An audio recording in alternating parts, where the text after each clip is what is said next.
Estou traduzindo as Mil e Uma Noites, a gente resolveu, né, de comum acordo, que eu falasse a respeito desse tema, né?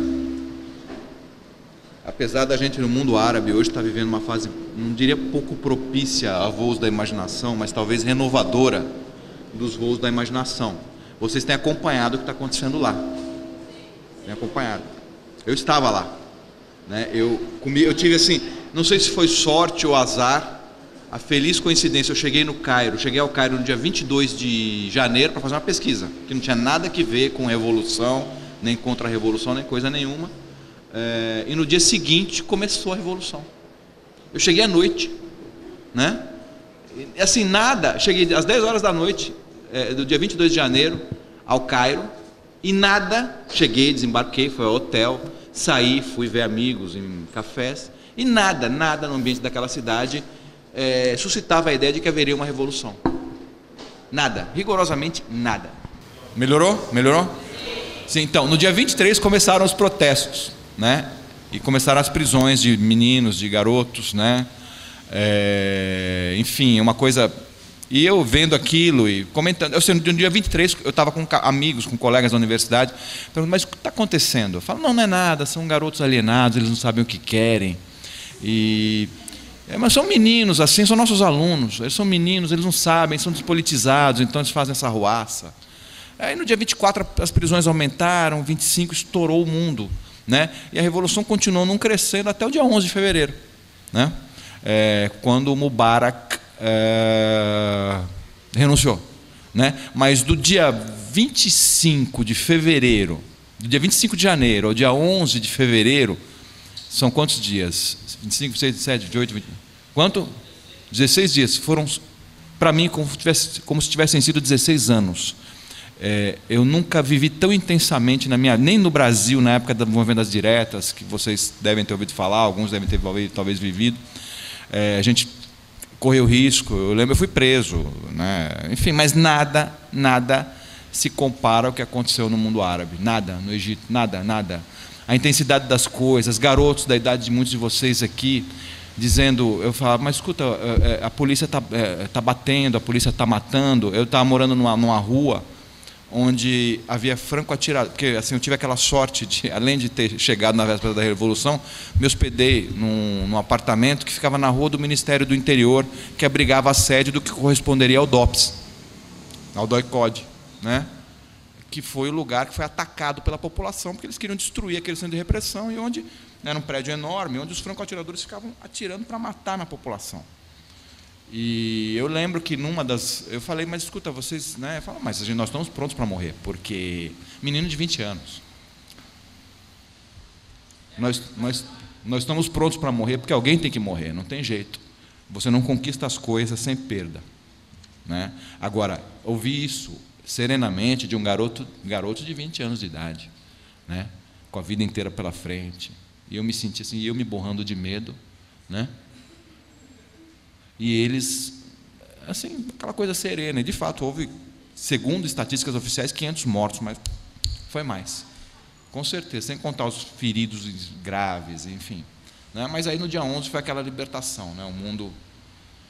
O Mubarak renunciou, e enfim, foi uma festa, foi uma alegria, foi um presente, né? que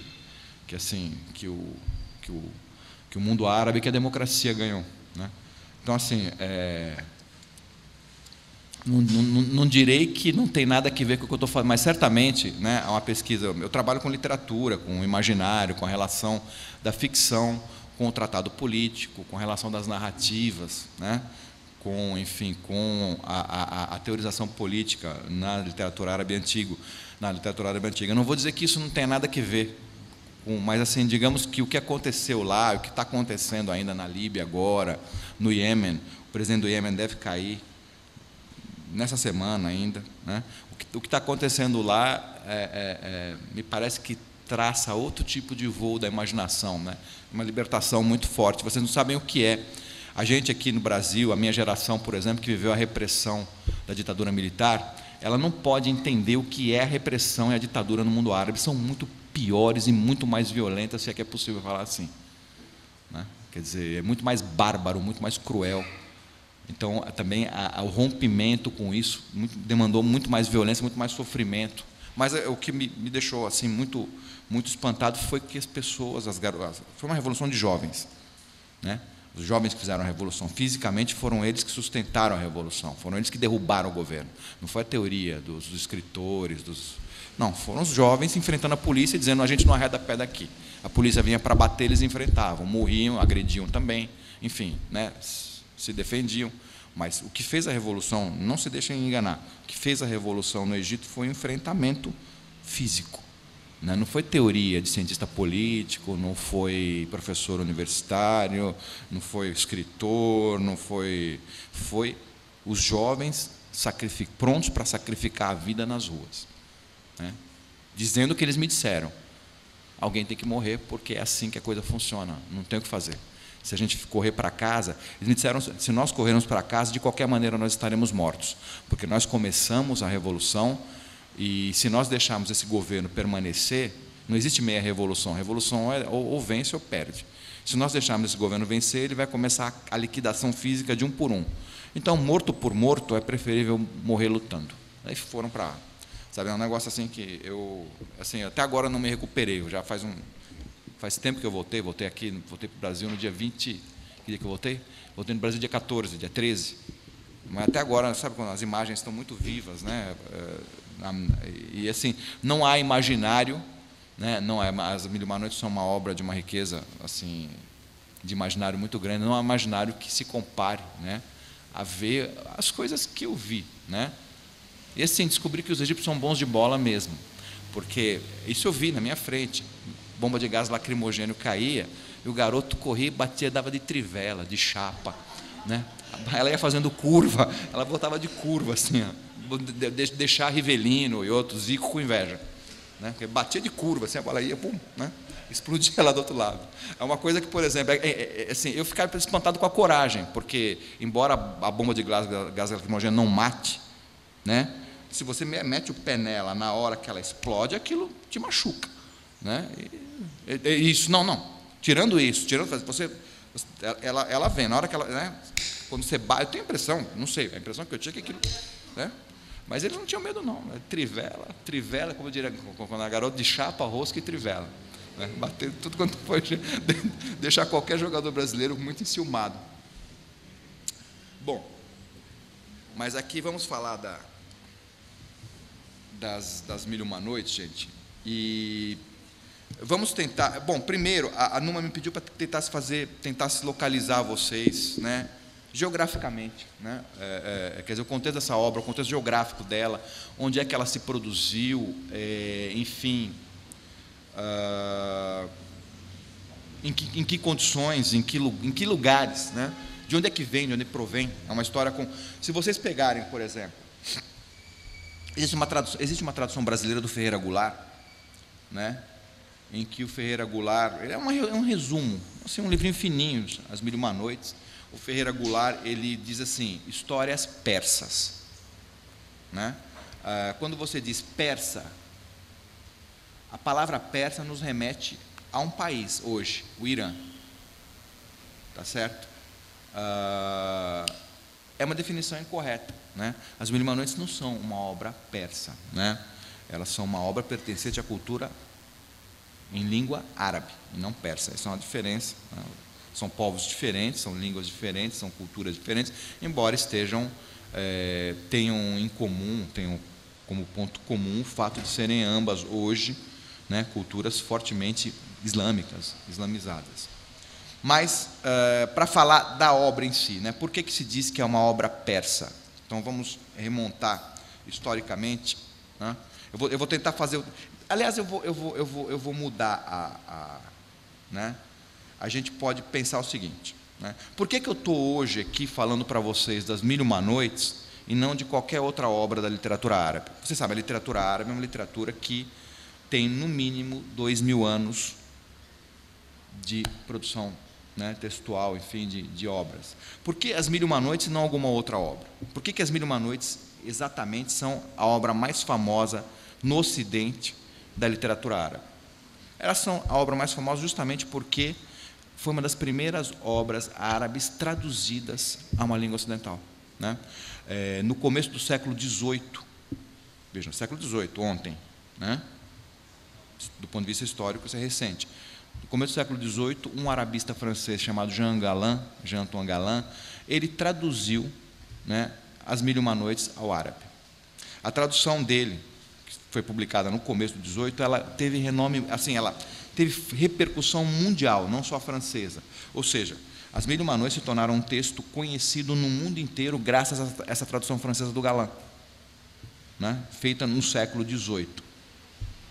Ou seja, a tradução francesa do Galland não foi lida apenas na França, ela foi lida pelas elites cultas europeias, né, pelas elites cultas de toda a Europa que liam francês, e também pelo povo, porque a obra, a partir do francês, ela foi traduzida para o inglês, foi traduzida para o italiano, foi traduzida para o russo, foi traduzida para o espanhol, tá certo? Foi traduzida para o alemão, mas sempre tendo como base o texto francês, a tradução francesa do Galland, né? E se tornou uma espécie de vamos assim, representante da cultura árabe no Ocidente, né? Sempre que se fala de cultura árabe no Ocidente, de literatura árabe, as pessoas pensam em quê? Nas Mil e Uma Noites. É a primeira obra que vem à cabeça, né? É o primeiro texto que vem à cabeça, se não o único. Possivelmente, muitos de vocês e muitas pessoas no Ocidente todo não conhecem outra obra da literatura árabe que não seja As Mil e Uma Noites, né? É a mais divulgada, é a mais conhecida. Se é mais importante é outro ponto, é outra questão. Eu diria que talvez seja mais importante como ponte, né, entre o imaginário ocidental e oriental, né? É aquela obra que tornou certas façanhas do imaginário possíveis, né? Por exemplo, hoje ninguém estranha quando alguém, contando qualquer espécie de história, diz que um bicho enorme saiu de uma caixinha desse tamanho, não é assim? Quer dizer, isso do ponto de vista físico, vamos dizer assim, é impossível. Um conteúdo que seja maior que o seu continente, né? O que tornou isso verossímil aos nossos olhos, ninguém se surpreende, é o livro das Mil e Uma Noites. Essas são as histórias das Mil e Uma Noites, em que um gênio enorme, não é assim? Isso é familiar para nós. Um gênio enorme, cuja cabeça toca no céu, né? Ele sai de onde? De uma lâmpada, né? O que à primeira vista seria absolutamente, e é absolutamente inverossímil, me repito, é um conteúdo maior que o continente. Isso é algo inconcebível. Mas o imaginário torna concebível, nós podemos aceitar, né, esse tipo, nós podemos visualizar isso justamente porque essa obra nos deu essa cena, entre outras. Essa obra, As Mil e Uma Noites, traduzida no século XVIII, divulgada no Ocidente a partir do século XVIII, né, por meio da tradução francesa e por meio de traduções a partir da tradução francesa, ela, nesse mesmo século XVIII, a partir do século XIX, ela começa também a chamar a atenção dos historiadores. Ou seja, ela foi, durante muito tempo, uma obra consumida como as novelas são hoje. As pessoas liam, assistiam não, liam, enfim, comentavam. Era uma obra muito, como é que fala, muito divulgada e muito... O Galland, para vocês terem uma ideia, o tradutor das Mil e Uma Noites ficou rico graças à tradução, não é? Tanto que aquilo vendeu. A partir do 18, final do 18, 19, começou-se a estudar a obra, assim, quer dizer, de onde é essa obra? Quer dizer, quais são as origens dela? Quando ela foi escrita, né? Em que língua? E aí, então, os historiadores e os pesquisadores montaram uma espécie de roteiro, né, do livro chamado As Mil e Uma Noites. E, mais ou menos, os resultados da pesquisa que foi feita, né, os resultados chegaram às seguintes conclusões. A partir do século V depois de Cristo, mais ou menos, na Pérsia, né, circulou uma obra chamada, cuja tradução, cujo título traduzido é Mil Fábulas ou Mil Histórias. Isso circulou, repito, na cultura persa a partir do século V depois de Cristo. Não se sabe exatamente, quer dizer, não se sabe a data com exatidão, mas se imagina que seja ali por volta do século V depois de Cristo.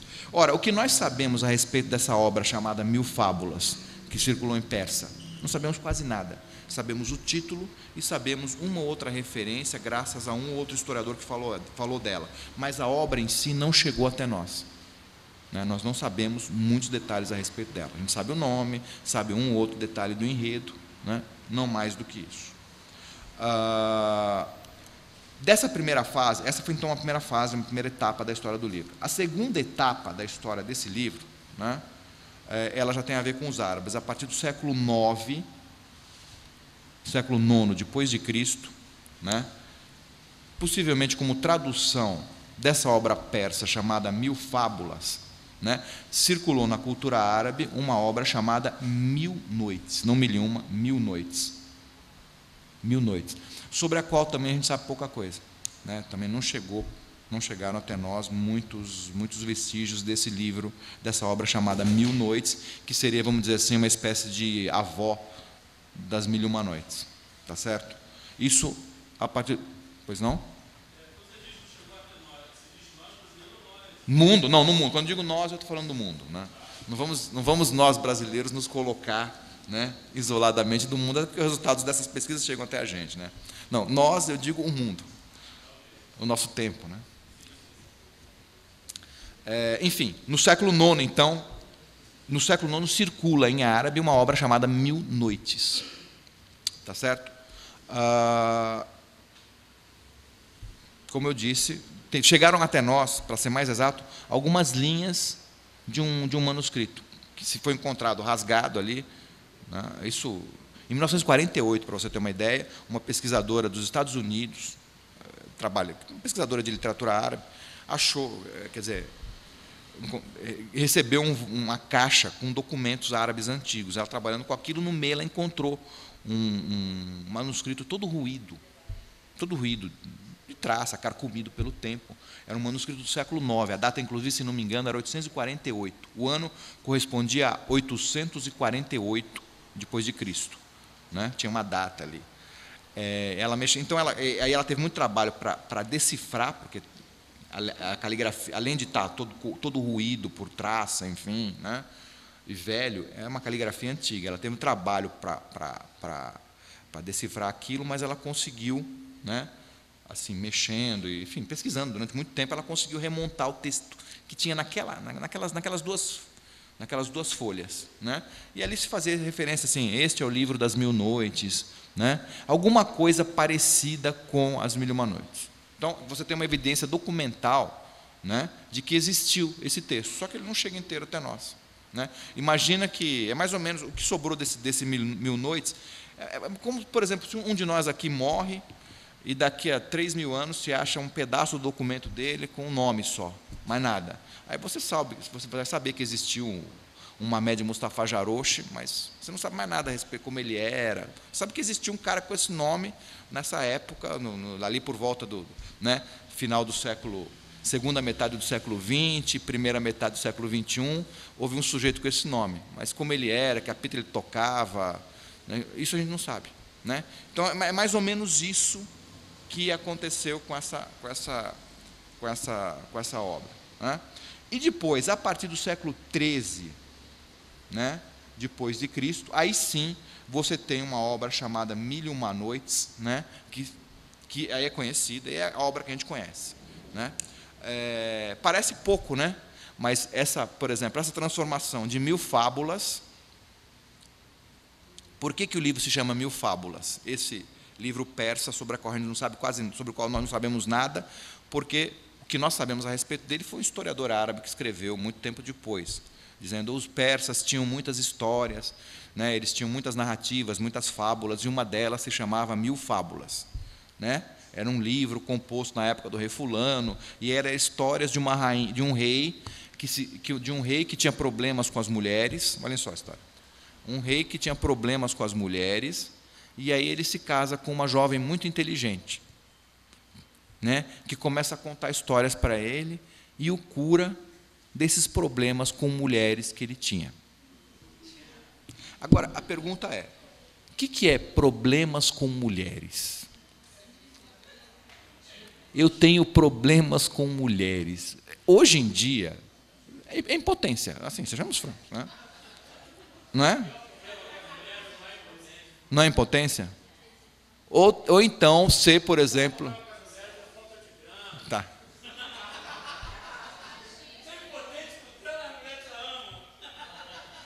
Bom, mas enfim, ele tinha problemas, não sei se era falta de grana, enfim. Ele tinha problema com as...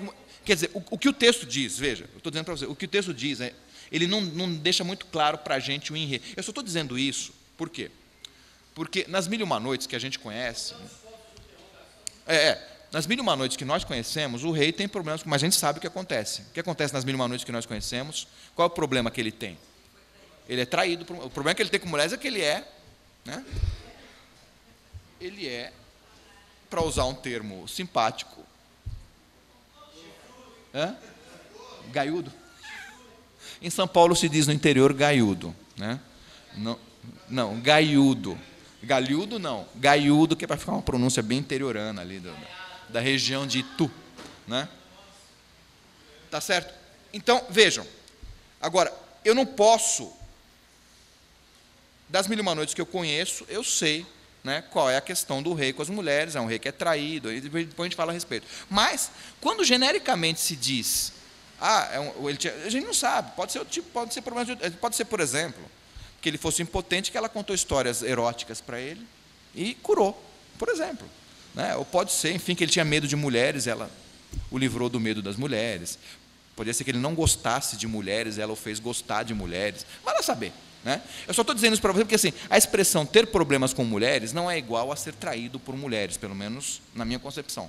Né? Exato. Ele não diz qual é. Né? E diz que aí a mulher o curou, assim, ela contou histórias para ele, enfim, depois ela contou 1000 histórias para ele. São as 1000 fábulas. Tá certo?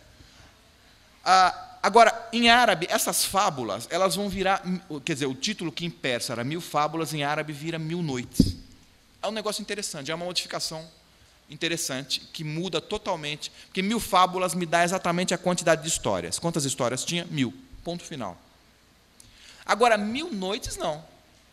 Quantas fábulas se contam em 1000 noites? Não são... Pode ser uma só, podem ser 1000, pode ser 300, 243, 729, 1800. Não se sabe. E exatamente o que acontece. Nas Mil e Uma Noites que nós conhecemos, não é uma fábula por noite. Tem fábulas que duram 30 noites, tem fábulas que duram 40 noites, tem fábulas que duram 50 noites. Né? Enfim. Quer dizer, então é deslocado. O título árabe desloca a atenção do gênero fábula para a maneira como o gênero é contado, para o tempo em que o gênero é contado, à noite. Agora, por que isso? Porque a literatura árabe é uma literatura muito minuciosa, né? Então ela tinha, entre as várias categorias dela, havia uma categoria que era histórias para serem narradas à noite. Né? Histórias que as pessoas contam entre si à noite para se divertir, para passar o tempo. Né? Então, pois é, qual o problema? Histórias que as pessoas contam para passar a noite. Hoje você não assiste televisão, né? É isso, né? Seria a televisão daquela época, né? Ou os filmes, enfim, o DVD. Mas o curioso é isso, então. Há um deslocamento do ato, da narrativa, para o gênero dela. Né? E, no título depois que prevaleceu, tem uma invenção que, segundo... Vocês já ouviram falar no Jorge Luiz Borges?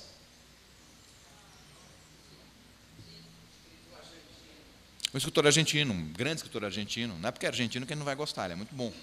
Né? Mas aí ele emendou. É porque o espanhol e o português são tão parecidos que eu acho que não vale a pena perder tempo estudando português. Né? Ele emendou. Né? Mas não tinha ficado simpático, eu não vou perder meu tempo. Né? Enfim, o Borges considerava, e assim, o Borges como literato e como um crítico literário também, apesar de... Né? Ele é considerado uma autoridade, as coisas que ele diz têm um valor normativo. Né? O Borges dizia assim, que, para ele, o título mais belo da história da humanidade, nenhum livro pode ter um título tão belo quanto Mil e Uma Noites.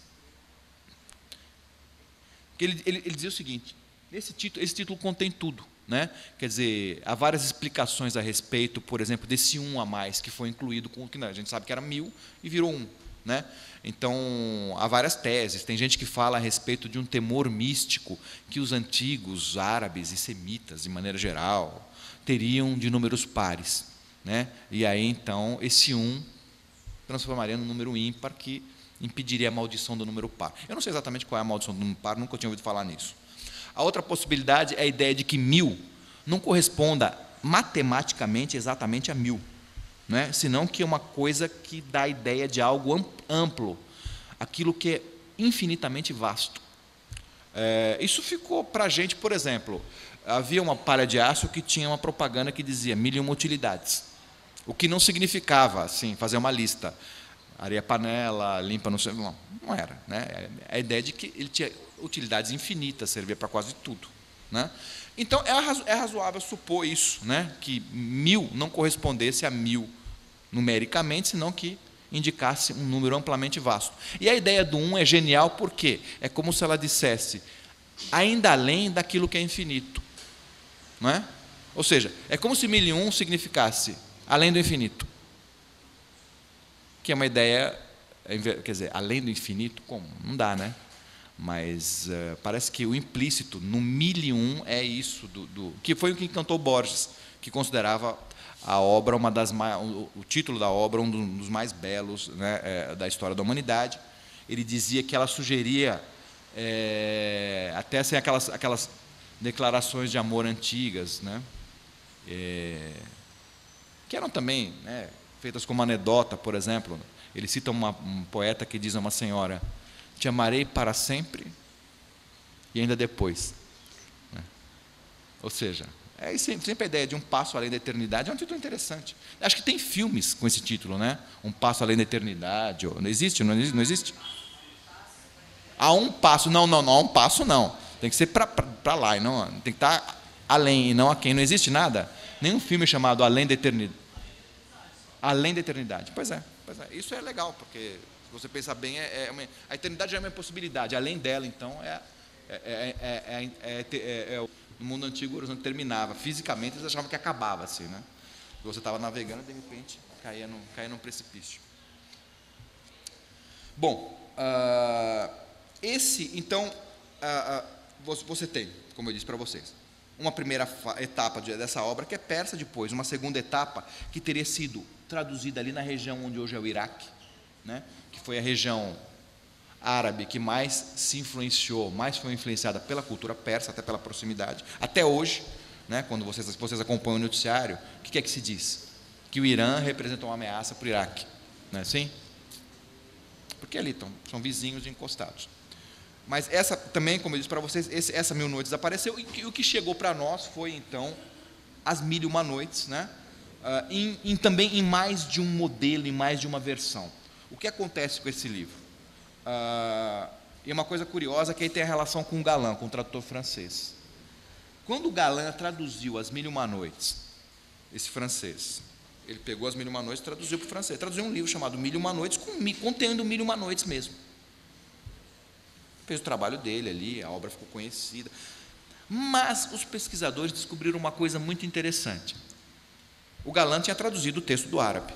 E o texto que ele tinha em mãos, que ele tinha usado para traduzir, estava lá o tempo todo. Depois que ele morreu, aquilo foi doado para a Biblioteca Nacional da França. E está até hoje. O manuscrito do Galland, o manuscrito árabe do Galland, com anotações dele em francês, em latim, né? Está lá. Então você pode folheá-lo. Era o único manuscrito das 1001 noites que existia na época dele na Europa, não tinha outro. Na Europa não tinha outro, era o único. Só que eu tenho uma cópia desse manuscrito. Ele não tem 1001 noites, ele tem 282 só. Né? Só 282, vejam. O Galland traduziu um livro chamado 1001 noites, cujo conteúdo era de 1001 noites. Aí, quando você compara a tradução do Galland, a tradução francesa, com o texto árabe que estava nas mãos dele, você percebe o quê? O que ele fez? Esse texto aqui não está completo. Era o único que existia na época, ele não tinha outro. O que ele fez?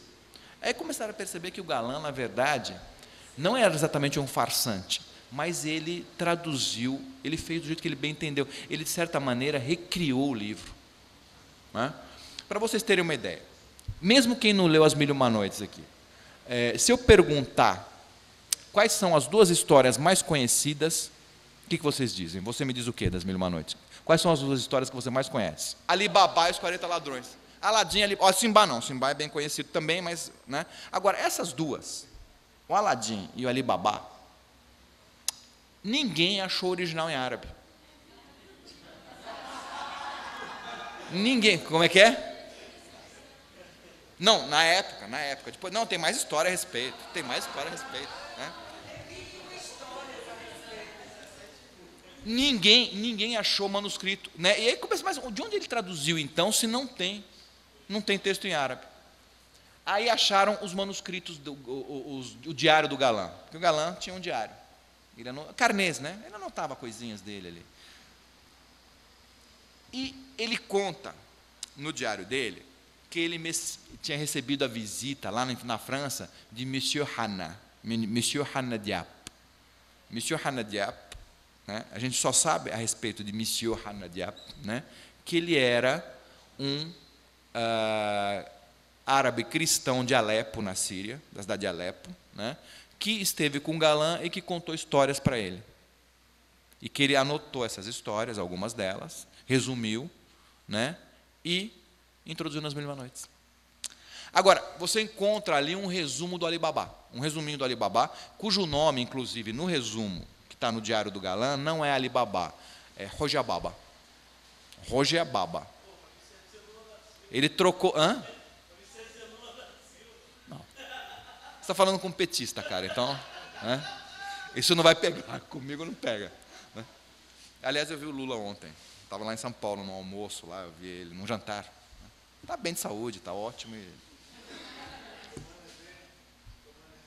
Não, estava bem sóbrio. Como é que fala? Então, está lá o resuminho da história. O resuminho da história que ele diz assim, Monsieur Hanna me contou. E aí tem lá um resuminho de uma história que é, de fato, o resumo da história do Ali Baba, com detalhes diferentes e um nome diferente. Quer dizer, o sujeito que na narrativa que esse árabe cristão fez para o Galã se chamava Roja Baba, tudo bem, mas o Galã quando colocou a história em francês, ele mudou o nome para Ali Baba. Né? Ele mudou de Roja Baba para Ali Baba, já é uma modificação. E sem contar que ele deve ter feito muita coisa. Aladim nunca ninguém encontrou o original, quer dizer, nunca não, se encontrou, mas naquele momento não há referência nenhuma. Quer dizer, um estudo do que o Galã fez mostra o seguinte, né? O Galã, a tradução francesa dele é o quê? Uma parte dela é tradução do árabe mesmo, das Mil e Uma Noites em árabe. A outra parte consiste em coisas que ele ouviu desse como é que fala, desse cristão árabe, mas também de outro, ele tinha vivido no Oriente Médio, ele falava bem árabe, falava bem persa e falava bem turco. Ele era um poliglota, assim, um estudioso de oriental, ele falava bem essas 3 línguas. Então ele deve ter ouvido história lá, ele gostava de história, gostava de narrativa árabe. Né? Então, num primeiro momento, quer dizer, em que consiste a tradução do Galã? Primeiro, histórias traduzidas do árabe. Segundo, histórias que ele ouviu. E a gente não sabe exatamente o que ele fez com elas, ele não tem a gravação do que ele ouviu. Se você pega, por exemplo, o que ele fez com a história do Ali Baba, o que tem ali é um resuminho. Ele ouviu um resuminho, quer dizer, ele ouviu do Hanna, o Hanna não estava falando com ele anotando. Não, o Hanna contou a história para ele, era amigo dele, visitou, foi embora, e ele à noite lá sentou e fez um resumo do que ele ouviu do Hanna. E depois usou nas Mil e Uma Noites, muito ampliado, ou não sei, enfim. Então, coisas que ele ouviu. E em terceiro, por exemplo, a história do Simbá, que é a terceira mais conhecida. O Simbá é um livro independente, uma obra que não pertence às Mil e Uma Noites. Simbá, e não é um marinheiro, viu? É melhor falar o navegante. Porque quem leu o Simbá, o que é marinheiro? O que é marinheiro? O que é um marinheiro ou um maru? Tudo bem, é um cara que trabalha no navio. É um trabalhador do navio. Quem lê a história do Simbá sabe que ele não é o trabalhador do navio. Ele navega. Ele é o dono, muitas vezes, do navio. Ele é o mercador. Então, eu acho que a tradução Simbá, o marinheiro, ou Simbá, o marujo, não é exata. O melhor é a que eu usei, modéstia à parte. Simbá, o navegante. O navegante, aí sim, porque ele navega pelos mares. Ele era um mercador que estava lá deitado com a mercadoria dele. Ele não fazia nada no navio. Ele não fazia nada, ele ficava lá, ele só estava no navio para a mercadoria dele ser levada para outro lugar para ele vender. Não, tripulante é quem trabalha no navio. Ele era muito mais um passageiro. Para ele era negociante. Então, agora, em árabe é Simbá do mar. O Simbá do mar. A expressão é o marítimo. O cara que viaja pelo... Não. Até se discute a etimologia do nome. Há várias teorias a respeito. Uma delas é que é um nome persa, mas não se conseguiu chegar a um sentido. A outra é que seria a corruptela de uma expressão que significa a China me atrai. Sin Debni. Sin Debni. E aí Deus... Agora, são todas hipóteses meio furadas, né? Uma coisa é certa, o nome não é árabe. Sindabad, ou, que virou Simbá, não é um nome árabe. Mas, eu acho que a expressão mais adequada para traduzir o que é o Simbá, em português você não vai pôr o Simbá do mar, fica estranho, né? O Simbá marítimo. Dá a impressão que ele... Né? Então, acho que o navegante, né? Em português você tem exemplos, né, de textos, títulos com a expressão navegante, a partida do audaz navegante, né? Então, eu acho que navegante é uma expressão interessante. Mas, enfim, o Simbá era uma história que não fazia parte das Mil e Uma Noites. Era um manuscrito árabe que ele tinha lá, que não era das Mil e Uma Noites, ele enfiou. Então, ele basicamente adotou 3 procedimentos. Histórias das Mil e Uma Noites mesmo, histórias que ele ouviu ou inventou, e histórias que pertenciam a outras fontes que ele enfiou nas Mil e Uma Noites. As Mil e Uma Noites, como obra, a gente vai ver já por quê, ela é um texto onívoro, ela pode devorar qualquer coisa. Eu até costumo brincar, dizer assim, olha, você pode pegar, por exemplo, as Memórias Póstumas de Brás Cubas, né, traduziu ao árabe e enfiar nas Mil e Uma Noites. Qualquer coisa. Por definição, é uma obra que aceita qualquer coisa, porque são histórias que a mulher vai contando. Ela pode contar qualquer tipo de história, né? Logo, é um procedimento que assim não contraria, de certa maneira, o espírito da obra. Mas foi uma iniciativa dele. Pegar o Simbá, por exemplo, que ele tinha lá, um manuscrito, e enfiar nas Mil e Uma Noites, é um procedimento dele, galã. Ele fez porque ele achou que ia ser adequado e porque ele queria completar a obra, ele queria fazer com que tivesse Mil e Uma Noites.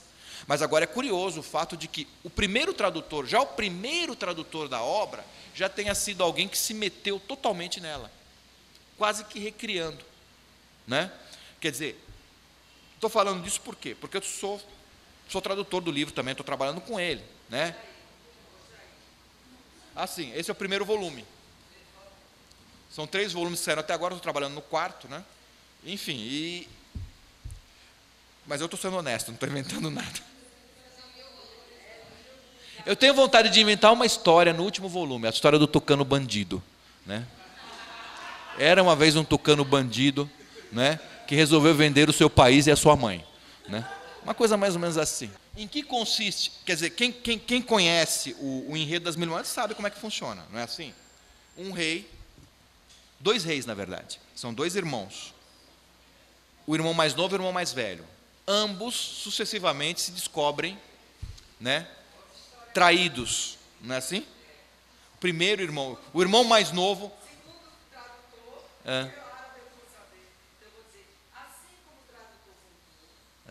Sim. Tá.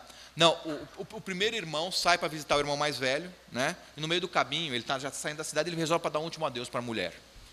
Ele já tinha dado tchau para ela, né? Ele volta e encontra a mulher com outro. Aí ela nem esperou, ele fala assim, ela nem esperou eu sair da cidade. É nem irônico, né? Puxa, eu nem saí da cidade, ela já está fazendo isso, né? Imagina quando estiver lá longe no meu irmão, o que ela não vai fazer? Enfim, ele vê a mulher com outro, né? Está dormindo, ele mata os 2 e vai mais amuadíssimo, arrasado, porque afinal de contas a mulher o traía, né? Ele vai e ele vai ver o irmão, né? Ele chega triste, o irmão arrasado assim, o irmão fala, o que você tem? Ele fala, não tenho nada. E o irmão pensa, puxa, ele tá com saudade, ele deve estar com saudade da esposa, né? E resolve organizar várias atividades para animar o irmão, expedição de caça, expedição de não sei o quê. E o que acontece? Ele diz assim, meu irmão, vá você, eu não vou, eu estou muito triste, eu prefiro ficar, vai você caçar. E então o irmão mais velho, o rei, sai, e o irmão mais novo ele fica no palácio. E aí, ficando no palácio, né, ele fica ali cismando, aí ele abre a janela, assim, para refletir sobre a miséria da vida dele, sobre o fato de ele pensar, eu sou um rei e minha mulher me traiu, né? Aí, quando ele abre a janela, ele vê a mulher do irmão dele, a cunhada, porque a mulher, esse menino, ele tinha saído, a mulher dele estava com um cara dormindo, né? Agora, a mulher do irmão dele, o que ele vê é pior ainda, que ela está com um monte, né? Ela faz um bacanal, quer dizer, ela não trai com um só, ela trai com vários, né? É uma festa e um cara que a maltrata. Ela trai o marido com um escravo que diz para ela assim: o que você quer, vagabunda? Né? E ela dá risada. A cena é vista, né? Ela chama, ele a xinga, ele usa uma palavra horrível para defini-la, que eu não vou nem...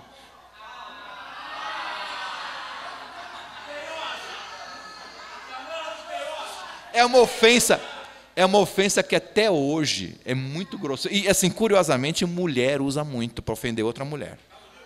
Hã? Está no livro. Hã? A mulher que... Assim, a ideia da mulher que usa demasiadamente o seu órgão genital e ele fica flácido. Ele fica flácido. Qual que é? Em São Paulo se diz arrombada. Né? Não sei se... Hã? Arrombada. Alain, por exemplo, o que ele faz com esse? Porque assim, o que acontece? O irmão mais novo, já traído, está lá, ele abre a janela e ele vê a cena, aí o irmão mais velho volta, ele conta. Quer dizer, veja, ele vê a cena do irmão sendo traído. Ele está abatido, está sem comer há vários dias, está arrasado. Aí ele vê o irmão sendo chifrado naquelas condições horrorosas. O que acontece com ele? Na hora ele sara, fica feliz, começa a beber e comer. Né? Que ele fala... Exatamente, mas a ideia é essa. Meu irmão é mais velho e mais poderoso do que eu e a situação dele é muito pior. Então ele... Aí quando o irmão chega da caça, fala assim: puxa, mano, você estava tão mal e agora se você melhorou, você está bem, né? Aí ele fala: não, está tudo bem. Aí ele fala: não, mas você vai me contar. Não. Então o irmão fica pressionando e fala: ó, eu vou te contar porque eu estava triste. Não vou te contar porque eu melhorei. Aí fala para ele porque ele estava triste. Fala: ah, você agiu certo. Matar a mulher foi a melhor coisa que você fez, porque se fosse eu... se fosse eu... É uma situação irônica o tempo todo, né? Aí o que acontece? Mas ele fica: não, mas me conta, porque você me conta. Então o irmão acaba contando. Aí ele fica transtornado, fala: não é possível, eu só acredito vendo. Né? Ele fala: é fácil, finge que vai sair de novo, fica escondido aqui no meu quarto, e aí você vai ver tudo. E dito e feito. E aí, então, a cena que o irmão vê é descrita com detalhes. Aí os dois ficam, ele finge que vai sair de novo, se esconde no quarto do irmão, e aí acontece. Só que aí ela é descrita com muitos detalhes, né? Com muitos detalhes, assim, essa cena do cara fala: vem aqui, né? Enfim, da mulher sendo maltratada, xingada e achando graça e rindo, abrindo as pernas. Então fala assim, ele a xinga e ela deita no chão e abre as pernas. Quer dizer, aquela cena assim que viu, né? Imagina você ver a sua mulher, né, naquelas condições. Né? Quer dizer, é uma coisa que é só honra, quer dizer, naquele tempo. Mas enfim, o que o galã, hoje não tem mais nada a ver, né? Mas naquela, o que o galã,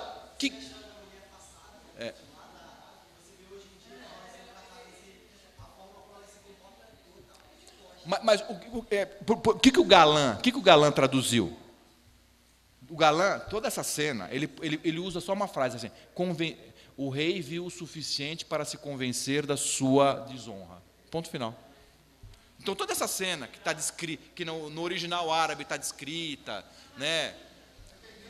O galã, não é que tendencioso, é assim, é um decoro que ele aplica, né? Ele não seria censura, no século XVIII não tinha esse tipo de coisa, era de fato um decoro, ele aplica um decoro. Né? Agora, eu estava conversando porque sabem que a tradução do galã é parte da literatura francesa, né? Quer dizer, quem estuda literatura francesa estuda essa tradução do galã, porque ela é uma tradução importante, clássica.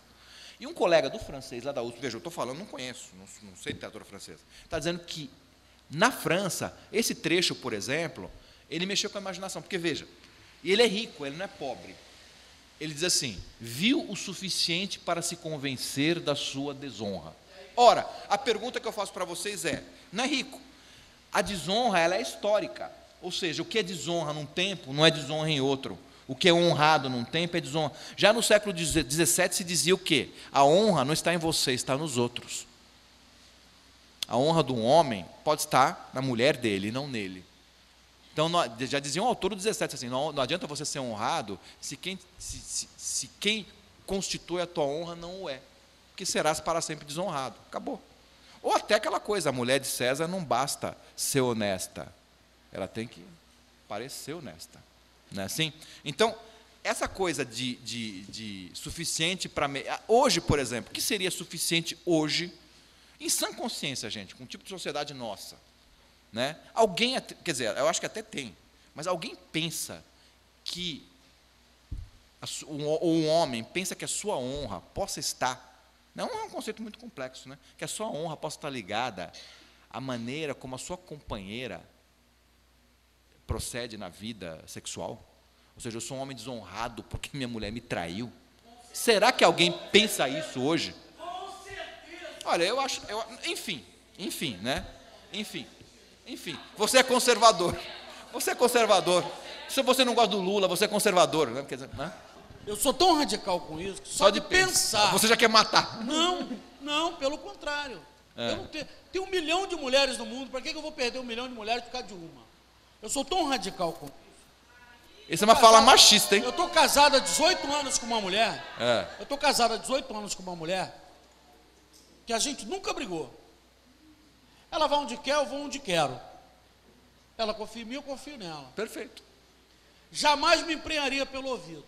Perfeito. Vou ouvir tua mulher com outra, a mim não satisfaz. Pois é. Eu sou dessa história, eu sou meio São Tomé. Agora também sou um cara muito realista quanto a isso. Não tem negócio de matar, bater, disparar, não. O dia que eu pegar minha mulher com outra, é sinal... O dia que eu pegar minha mulher com outro, é sinal de que alguma coisa está errada em mim. Eu acho. Eu acho. Gente, não me leva a mal. Eu sou casado há 18 anos com uma mulher. Não faço sexo uma vez por mês. Sou um cara que, se deixar, eu faço todas as noites. Tenho 2 filhos. Não espanco, não maltrato. Se um dia eu pegar ela com outro, alguma coisa está errada em mim. Sou eu que tenho que ter consciência. É possível. Vamos voltar. Eu acho que, pessoalmente, a gente como artistas, em geral, nós somos esclarecidos. Agora, a sociedade brasileira, machista, católica... Não, tem crimes de honra. A gente lembra daquela... como é que fala? Dock Street, não é isso? Em Minas. Enfim, isso acontece, né? Gente, só puxando um pouquinho para o foco aqui, você acha que o cuidado do galã foi no sentido de não ter descrito muito, por manter uma tradução condizente à época em que fosse feita? Você acha que é nesse sentido e não por pudor? É o decoro. Tanto que o que ele faz é como diz o Borges a respeito do galã. O Borges tem um estudo muito interessante sobre os tradutores. Ele fala assim: o galã não é que ele apaga a cena, ele põe um véu, né? Ele põe um véu. Exato. Agora, por exemplo, tem um tradutor inglês do século XIX que é muito pior. O Edward William Lane, ele eliminava, ele punha pontinhos assim e punha assim na tradução: elimino aqui uma cena horrível. O que é pior, né? Elimino aqui uma indecência. Elimino aqui uma... Por exemplo, tem uma história nas Mil e Uma Noites. Vamos seguir. Como é que é? Eu acho que ele é mais fiel enquanto tradutor. Pelo menos ele diz que tem alguma coisa ali. Mas peraí. Entre me dizer que viu o suficiente para certificar da sua desonra e dizer assim, elimino aqui um trecho horroroso, eu prefiro o outro lá. Você tem que pensar a diferença de tempo também, né? O galã... Vamos... Tudo. Na minha tradução, tudo. Vamos... Não entendi. Exatamente. Agora eu acho que o suficiente para a sua desonra é mais interessante, mais do que elimino aqui uma cena indecente, uma cena impublicável. Veja só. Exato. Olha, por exemplo, o Lane já trabalhou numa época em que tinha edições das Mil e Uma Noites impressas. Por exemplo, tem uma historinha nas Mil e Uma Noites, assim, é a mulher que um espírito sinistro, vapores entraram nela, e ela ficou, como a gente chamaria hoje, ninfomaníaca, né? E aí só um macaco conseguia satisfazê-la, né? Não, essa história está lá. E aí ela foge com o macaco.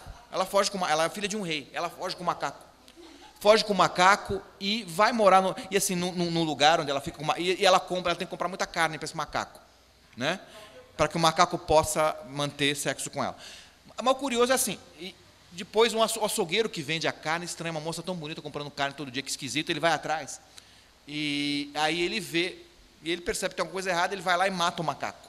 Né? Matando o macaco, que tinha um espírito maligno, os vapores saem de dentro da mulher e ela volta ao normal, ele se casa com ela, ela volta para o reino. Enfim, essa história que é idiota. Mas veja, o que o Lane faz com essa história? Ele pega, ele não traduz e fala assim, elimino aqui uma história inteira que só pode ser purgada queimando. Não é uma coisa assim. Quer dizer, não tem cabimento, entendeu? Então você fica sem saber até o quê, né? Quer dizer, uma coisa até que mexe com a curiosidade malsã, é muito desonesto. Eu prefiro o galã, Veja, a gente está falando de literatura e de texto, não estamos falando da realidade, da mulher reprimida, não é nada disso. Nós estamos falando de texto. E na cultura árabe antiga, vocês não sabem a quantidade de tratados eróticos que havia. Por quê? Porque era um gênero. E como gênero tinha o seu lugar e o seu momento de ser praticado e escrito. Tem um livro em árabe, cuja tradução aproximada seria Passeio da Inteligência pelo que não existe em livro algum. É um tratado obsceno, uma das coisas mais obscenas que eu já vi na minha vida. É um texto do século XII, sem problema nenhum. Quer dizer, e inclusive as pessoas que escreviam esses tratados eróticos eram, em geral, doutores da lei religiosa. Vejam só, uma coisa interessante sobre o erotismo no Ocidente e no Oriente. No Ocidente, os textos eróticos, a partir do século XVIII, eles vão se afirmar como obra de libertinos. Ou seja, são autores que, de certa maneira, se insurgem contra a religião. Em geral, são autores declaradamente ateus. Se você pega o Marquês de Sade, por exemplo, enfim, né? São autores para que a questão da antirreligião e da impiedade está colocada. Ou seja, o cara está escrevendo uma obra obscena, pornográfica, enfim, e ele é antirreligioso. O libertino é basicamente alguém que se insurge contra a religião. Agora, você pega os tratados eróticos árabes, que começam a ser escritos a partir do século IX, esses tratados, que são muito minuciosos, por exemplo, em como o homem deve proceder para dar prazer à mulher, como a mulher deve proceder para dar prazer ao homem, desse jeito. Eles são escritos não por ateus, não por libertinos, não por inimigos da fé, são escritos por doutores da religião. Não é curioso isso? Quer dizer, o autor era um teólogo, ele era um teólogo, mas ele escrevia um tratado obsceno, com historinhas obscenas para ilustrar, enfim, com teorias a respeito de como o sexo deve ser feito. O Islã não é como o catolicismo, a religião muçulmana, ela aceita o divórcio, numa boa. Tanto que, por exemplo, no Egito, hoje, pouco antes da Revolução, assim, duas cristãs se converteram ao islamismo. Duas cristãs coptas se converteram ao islamismo. Depois elas confessaram, não é muçulmana coisa nenhuma, mas a gente queria se separar. Só que na nossa religião, elas são cristãs. Nossa religião não aceita a separação. Então nós nos convertemos ao islamismo para poder separar. Né? Então o Islã, nesse sentido de romper o laço, o casamento, ele é mais liberal. Ele é mais liberal que o que é As Mil e Uma Noites, no fundo? É uma obra cujo leitmotiv, cujo motivo central, qual é? É a primeira na história da humanidade, a primeira obra literária, que eu saiba, cujo motivo central é o quê? É a cornitude. Né? Que, na verdade, é a cornitude. É a cornitude, é o fato, quer dizer, a história só existe porque os reis são chifrados. Né? Desculpa a expressão, mas é isso. Né? Assim, a história só se conta porque eles são traídos. Se eles não fossem traídos, todo mundo viveria feliz, não haveria narrativa. Né? Não haveria necessidade de história. É o medo da traição que produz a história o tempo todo. Porque o que o rei faz? O que esse rei faz? Quando ele se descobre traído, ele resolve adotar que procedimento? Ele vai... não matar todas as mulheres. Ele fala assim, já que as mulheres traem... E tem vários detalhes do enredo que mostram para ele que a mulher sempre trai. A mulher sempre trai. É a ideia central que o texto está ali pondo na cabeça do rei. Então, o que ele vai fazer? Ele resolve, ele se casa com uma mulher à noite, passa a noite inteira com ela, ou seja, ali com ela, e de manhã manda matá-la. Que aí não tem como ela trair. Ele passa a noite inteira, ele se casa com a mulher, passa a noite inteira com a mulher, pela manhã, quando ele vai sair para trabalhar, para ser rei, né, para reinar, ele manda matar a mulher é morta e logo ele não é traído. Né? Aí que está, ele faz isso por várias noites, até que a filha do vizir, que é o cara encarregado de arranjar a mulher para ele e matar as mulheres, fala, pai, eu quero casar com esse sujeito. Fala, como, minha filha? Não, eu quero. Eu tenho um plano para salvar as mulheres do reino. Veja, a primeira personagem que fala em nome de um gênero. É uma coisa curiosa, né? Olha, não sei se é feminista. Eu tenho uma amiga egípcia que diz que feminista nada. Se ela fosse feminista, ela tinha enfiado uma faca na barriga dele, né? Agora, feminista não no sentido moderno nosso, mas feminista no sentido de falar em nome de uma consciência de gênero, coisa que você não vê em outras. Por exemplo, Penélope na Odisseia. O que Penélope faz? Ela, para evitar se casar, ela fala assim, eu só vou me casar, Ulisses morreu, tudo bem, né? Exatamente, ela tece e destece, mas é uma iniciativa solitária, é para ela. Ela não fala em nome de um gênero, ela fala como mulher, mas não como Penélope, não como mulher em geral. A Sherazade não, ela fala como mulher, ela fala assim, ou eu salvo as moças, ou eu salvo as jovens desse reino como eu, ou então eu morro junto e acabou. Quer dizer, é uma fala que tem algum elemento de consciência de gênero. Eu sei que é pouco prematuro falar disso, mas eu não consigo entender, eu também não consegui ver nada na literatura antiga parecido com isso, né? Ela fala em nome de um gênero. Então, nesse sentido, você pode dizer que tem algum feminismo. Agora, é lógico, como falou essa minha amiga egípcia, se ela fosse mesmo, ela, né, na primeira noite ela tinha enfiado uma faca na barriga dele e matado esse assassino. E na verdade, ela salva o reino, porque o que acontece? O rei, ele, toda noite, durante 1 ano, sei lá quanto tempo, ele se casou com uma moça e mandou matá-la pela manhã. Ora, ele fez isso com 500, 600, 1000, sei lá quantas, né? Ou seja, ele produziu descontentamento, porque são moças de famílias dali, né? Quer dizer, quando eu mato a minha mulher, eu estou descontentando, não só, eu estou descontentando a família da minha mulher, ele matou minha filha, ele matou a minha irmã, ele matou, entendeu? Quer dizer, então ela aparece, mas ela aparece não porque ela seja maluca ou suicida, ela aparece porque ela tem um plano traçado. Qual é o plano traçado? É um plano terapêutico, em certo sentido, mas é uma terapia invertida. Quem fez terapia sabe, você vai no terapeuta e fala, e ele está lá, olhando para você. Ele está dormindo, na verdade, né? Tá lá. Ele só acorda na hora de cobrar. Não é assim? Mas, desculpa, eu sei que você entende, né? Não é brincadeira. É claro que eu estou tirando sarro de uma atividade que é muito séria e muito... É isso mesmo. Não, estou brincando. Até que um significante faz o analista acordar. É por isso que a escuta é flutuante. Você tem razão. Não, na verdade é brincadeira, né? Essa é uma brincadeira desagradável, eu não devia ter dito isso, né? Mas enfim, mas é invertida, porque a gente sabe, quem fez terapia sabe que é o examinando que fala, né? E o examinador, ele apenas ouve, né? Então é curioso falar em terapia, muitos psicanalistas falam em terapia, mas é uma terapia esquisita, porque quem fala, Eu sou psicanalista. O analisado, ou digamos, aquele que está se tratando, ele só ouve, né? Ele só ouve, né? É uma coisa assim, é como, né? É um tratamento que, de certa maneira, procura fazê-lo voltar à consciência, né? Ou seja, você é um inconsciente, você está matando as pessoas. E qual a estratégia adotada por ela? Ela vai lá, ela conta histórias, ela adotou-se, não se trata só de contar histórias para ele, ela monta de tal maneira a coisa que assim, ela começa, quer dizer, ela vai, então, o pai dela diz para ela, não vai casar, não vai, ela ameaça o pai se rende, tudo bem, então casa. Então, ela passa a noite com o rei, ela combinou com a irmãzinha, ela tem uma irmã pequena, ela falou assim, quando o rei, depois que o rei tiver terminado o serviço, é uma expressão grosseira, né? Depois que o rei tiver terminado, te juro, mas a expressão né? Mas terminado o serviço, ela usa a expressão serviço, né? Chamar de serviço é demais, né? Mas, de qualquer maneira, quando o rei tiver terminado o serviço, você bate a porta, chora e diz assim, minha irmãzinha, conte-me uma de suas historinhas antes que você morra. Só isso. Então, ela traça essa estratégia, a irmãzinha obedece, o rei permite que ela conte, então ela começa a contar a história. Ela começa à noite, aí vara a noite contando a história. Quando chega a manhãzinha, quando o dia está raiando, né?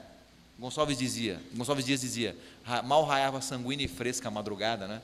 Não sei se as madrugadas do Oriente são sanguíneas e frescas, talvez elas sejam mais amarelas. Mas, de qualquer maneira, assim que o sol ia se anunciar, que era o momento em que ele mandava matar, ela fazia a narrativa chegar num momento de suspense. Então, ela está contando a história de um rei. Ela está contando a história, por exemplo, de um mercador. Ela fala assim, e aí um gênio, então, ia matar o mercador. Aí o gênio falou para o mercador, vou matá-lo. Ergueu a espada para matar o mercador. E Ou seja, ela fazia, o timing dela era coincidir o suspense com o momento em que ela tinha que parar de falar. Aí o rei falava assim, puxa vida, mas eu quero saber, né, o resto da história. Aí ele concede mais uma noite para ela. Aí ele vai trabalhar, é uma coisa burguesa até. Ele sai do quarto, ele vai reinar, né? Pega a malinha, ele vai reinar. À noite ele volta de novo. Depois que ele termina o serviço, né? Termina o serviço, tem alguns manuscritos que são mais picantes em relação ao serviço, e a irmãzinha de novo pede, é sério. A irmãzinha pede de novo, ela continua, ela assim, se o rei permitir, ele fala, claro, porque ele quer saber, né? Aí ela conta, então aí, como é que fala? O gênio ia matar o mercador, quando o mercador disse, né, enfim, qualquer coisa, e a história ganha um novo desdobramento, ela continua narrando até amanhã do outro dia. Chega em outro suspense, de novo, um dilema. Tem que mandar matar, mas eu quero saber o resto da história. Uma média. Eu posso ler só esse pedacinho que você escreveu? Não, só deixa eu fazer uma comparação. As novelas hoje acho que não são mais assim, mas quando eu era garoto. Não. Irmãos Coragem. Eu lembro de uma cena, era assim, que um personagem, eles estavam lutando, um deles deu um tiro assim, né? E a novela acabou naquele momento em que o tiro foi disparado, né? Quem morreu? Exatamente. E você assiste no para ver quem morreu, né? Quer dizer, é isso, o suspense, na verdade, é um elemento fundamental da narrativa, né? E As Mil e Uma Noites são uma das primeiras narrativas que usam o suspense como elemento estruturante, porque você está lendo ali à espera do suspense para ver o que vai acontecer e como ele vai se resolver. A gente sabe que não vai morrer. É como a história do Batman, no seriado do Batman. Quando era garoto tinha o seriado do Batman. Então assim, será que o pinguim vai matar o Batman, né? Amarrava o Batman assim para cair. A gente sabia que não ia morrer, porque se morresse ia acabar o Batman, não é assim. Mas você quer saber o como também, não é só o que. Quer dizer, numa narrativa, nós não estamos atrás apenas do o que. Quer dizer, quando o pinguim amarra Batman e Robin em cima de um poço de lava fervendo, e a corda vai se romper, eles vão cair, você sabe que eles não vão morrer, que vai acontecer alguma coisa. Porque senão acabaria a narrativa, acabaria o Batman. Mas não, você quer saber como que eles vão se livrar. Então, uma narrativa, ela não chama atenção somente pelo o que, ela chama atenção pelo como será feito. Como é que o escritor vai sair daquilo? Exatamente. Ele também tem que inventar. Exatamente. Porque é interessante, é como ele diz, né? Porque eu não conheço o árabe, então, na narrativa dele, na tradução dele, sempre, toda noite recomeça. Na noite seguinte, como é que diz? Dinazar? Dinazar disse à irmã, se você não estiver dormindo, maninha, conte-nos uma de suas belas historinhas para que atravessemos o serão desta noite. Sherazade respondeu, com muito gosto e honra. Eu tive notícia, ó rei venturoso, cujos desígnios tomara que Deus torne dignos de louvor. Aí vai contando. E ela pede, se o rei deixar, e o rei, eu quero... Ele quer ouvir, ele está mais curioso ainda. Toda vez repete essa mesma coisa. Sim, é um estereótipo. Ou maninha, até usei a expressão maninha, mas fica meio corintiano isso, né? Maninha. É uma coisa odiável. Quando me chamaram a atenção, estou pensando até em mandar recolher o livro e mudar, né? Porque passar por corintiano, assim, é terrível. Maninha, porque no Corinthians, você sabe, em São Paulo, o corintiano é mano, vocês sabem disso, né? Onde está o era uma vez na sua tradução? Não entendi de novo. O era uma vez. Não tem. A expressão era uma vez não ocorre. Não ocorre? Não. Minha pergunta é a seguinte, até hoje o Oriente ainda é misterioso para nós. Sim. E até hoje os árabes não aceitam quase nenhuma tradução que não seja feita por alguém ligado ao Oriente. Que tradução de quê, você diz? Do Alcorão? Não do Alcorão, mas de textos árabes. Não, muito difícil de se conseguir uma aprovação para um texto traduzido por alguém que não seja muito ligado à cultura. Bom, foi uma leitura errada minha, então. Está equivocado. Não, mas eu não entendi, porque na verdade eles não têm controle sobre isso. Por exemplo, eu traduzi As Mil e Uma Noites. Os árabes não têm nada que dá palpite no que eu estou fazendo. Nenhum. Nada. Não tem que, mas... Nada. Na verdade, você está confundindo com o Alcorão, que é um texto religioso. Não, e aí, para ser considerado canônico, tem que passar por umas autoridades. Absolutamente. Será que não? Absolutamente. O mapa mental daquele povo, e assim, o Galan também trouxe, né, para a própria cultura europeia, é da forma que o senhor falou, as coisas muito modificadas, né? Mas por conta de que a tradução sempre é dirigida a um público específico, né? Sim. E a cultura não foi feita a tradução para o árabe, foi feita a tradução para o não árabe. Exatamente, do árabe para outra língua. O árabe Isso. como língua de partida e não como língua de chegada, sim. E daí na minha cabeça, o Era Uma Vez é que também estrutura essa, É que a expressão... essa coisa onívora Tá. do livro, foi isso? Tá. Desculpa. Tá, sim. É que, na verdade, o Era Uma Vez, que em árabe seria o Kan Yamakan, né? Essa expressão não ocorre exatamente nas 1000 Noites, ela ocorre o havia. O havia, mas não é exatamente o Era Uma Vez. Mas corresponde, né? Agora, o Alcorão, por exemplo, é um texto que, para ser considerado, para que a tradução dele seja aceita, né?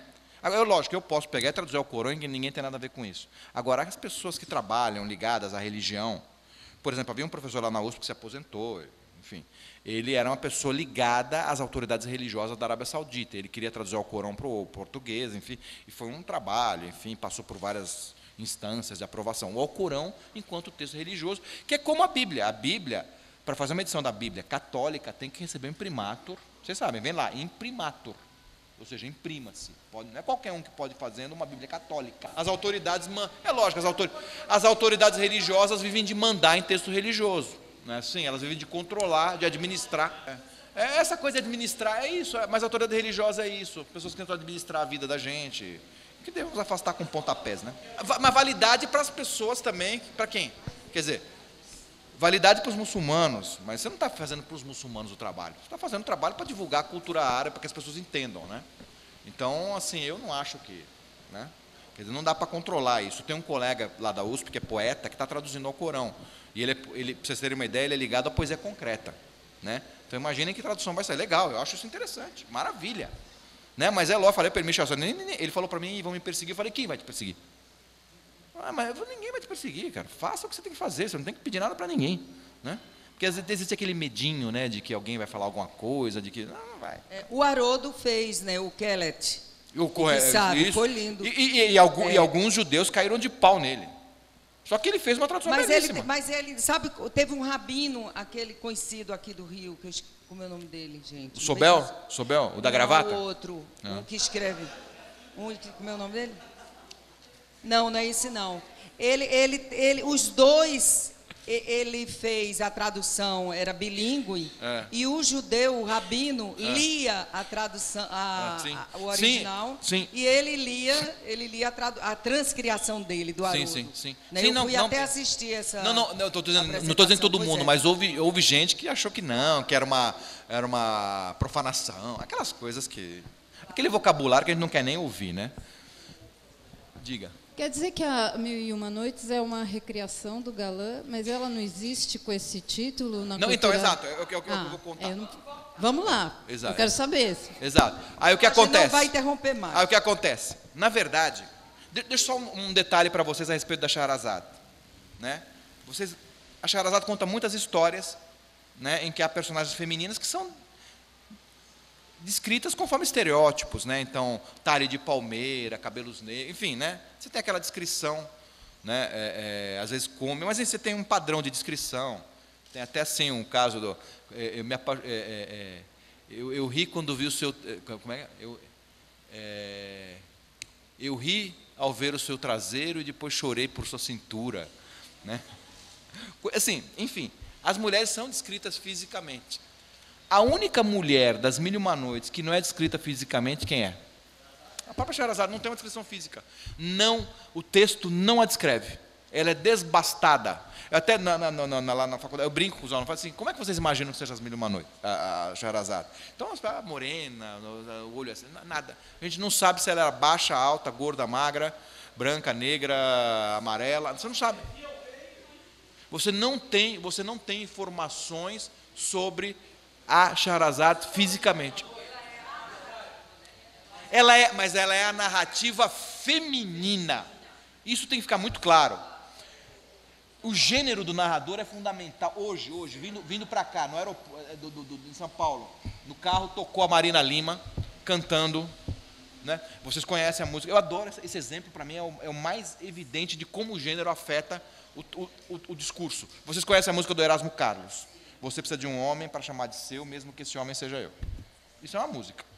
Agora, cantado pela Marina Lima, a mesma letra, cantada pela Marina Lima, virou outra coisa. E virou outra coisa. Que foi na década de 80, ela virou hino gay. Né? Não, ela não mudou uma letra do que o Erasmo fez. Na voz do Erasmo era uma canção banal. Cantada pela Marina, não só pela performance dela, mas pela letra mesmo. Né? Uma mulher dizendo, você precisa de um homem para chamar de seu, mesmo que esse homem seja eu, é algo completamente diverso de um homem dizendo isso. Né? Então, o gênero feminino, ele modifica. Nas Mil e Uma Noites, por exemplo, como eu falei para vocês, é um texto onívoro. Num dos manuscritos, o escriba das Mil e Uma Noites, o que ele fez? Ele enfiou lá um tratado teórico, chamado Ouro Trançado, Ouro Laminado no Aconselhamento dos Reis, de um teólogo chamado Al-Ghazali, do século XI. Esse teólogo, no século XI, Al-Ghazel, né, ele escreveu esse tratado. O que um escriba das Mil e Uma Noites, no século XVI, fez? Pegou e enfiou esse texto nas Mil e Uma Noites, para completar o texto. Só que o texto, escrito por Al-Ghazel, tem coisas muito interessantes. Por exemplo, uma das coisas que ele diz para o rei é assim: nunca confie em coisas que as mulheres dizem, porque muitas vezes é mais mortal do que o veneno. Al-Ghazel está dizendo para o rei. Aí isso, o escriba, sem perceber, eu não estou dizendo que o escriba fez por ironia nem nada. Ele fez porque estava lá, tinha que preencher aquilo. Pegou. Aí Sherazade disse, nunca confie no que as mulheres dizem. Mudou, virou ironia. Ou estou errado? Ora, tem um paradoxo no fato de eu estar dando conselhos, eu, mulher, estou dando conselhos, e nos conselhos que eu estou dando eu digo, nunca confie no que uma mulher diz, e eu sou mulher. Espera aí, isso virou paradoxo e ironia. Ou seja, é o mesmo texto do Al-Ghazel, lá do teólogo do século XI. Porém, colocado na boca de Sherazade, ele necessariamente, obrigatoriamente, ele tem que assumir outro sentido na interpretação que se dá. Por quê? Porque vira outra coisa. Uma coisa é, Al-Ghazel, estou dizendo, ó rei, claro, total, é algo totalmente diverso. É o que eu estou dizendo, vira paradoxo e ironia. Né? O que caracteriza as Mil e Uma Noites, desde as 1000 fábulas, do ancestral lá, é sempre a presença de uma narradora mulher. Né? Isso é uma característica. Essas 1000 fábulas, assim, existiu em persa, e o que é em árabe? Em árabe ele passou a se chamar Mil Noites, mas também não chegou quase nada até a gente. E aí as Mil e Uma Noites, que são descendentes, mas aí com as modificações, né? A gente não sabe até que ponto, mas no enredo, por um enredo muito mais claro, quer dizer, certos elementos ali que te fazem. Quer dizer, o texto está falando o tempo todo, a literatura oriental e árabe, o tempo todo o texto fala sobre justiça e injustiça. Gente, a literatura árabe, é a Bíblia. Vocês, muitos serão religiosos ou conhecerão. Qual é a questão central na Bíblia, no Velho Testamento? É a justiça. Ou estou errado? É uma leitura muito equivocada. Né? O tempo todo a questão é da justiça e da relação do poder. Quer dizer, como poder, como aquele que detém o poder, ou poder, pensado de maneira geral, ou o poder direto ali, eu com uma faca diante de você. Uma justiça maniqueísta. Mas é justiça, é porque é discussão sobre poder. E as Mil e Uma Noites são isso também. Na verdade, são narrativas que discutem o tempo todo as relações de poder entre os homens. Quem manda, quem não manda, por que alguém obedece, por que alguém se submete, por que alguém é submetido. Tem uma estratégia não só formal, como tem uma estratégia temática também. O que tem nas Mil e Uma Noites que é tipicamente não ocidental, que só teria em histórias antigas, orientais, do mundo árabe? Todo o ambiente dela, você não consegue imaginá-lo produzido né? Quer dizer, hoje por que elas são histórias tipicamente árabes? Elas poderiam ser histórias ocidentais? Não, com essa ambientação não. Com os haréns não, né? Não poderiam.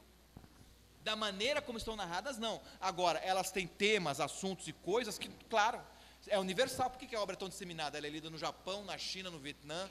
Né? Outro dia eu comprei um livro dessa grossura, feito na França, com estudiosos do mundo inteiro escrevendo sobre as Mil e Uma Noites. Então tinham pesquisadores japoneses, pesquisadores chineses, pesquisadores, enfim, tudo quanto é lugar. Isso é um sinal de universalidade. Então, nesse sentido, sim. Agora, só poderia ter sido produzida naquele contexto e não em outro. Agora, o maravilhoso é isso, quer dizer, se produz num contexto, é típica daquele contexto, porém consegue falar, conversar com todo mundo. Né? Exato. Então, eu queria falar sobre essas duas coisas, só para encerrar. Primeiro, então, ela está me perguntando sobre... Então, é isso. Então, as Mil e Uma Noites permaneceram até o século XVIII uma obra dispersa, em que, a partir de certo ponto, ela totalmente, quer dizer, cada manuscrito tinha histórias diferentes.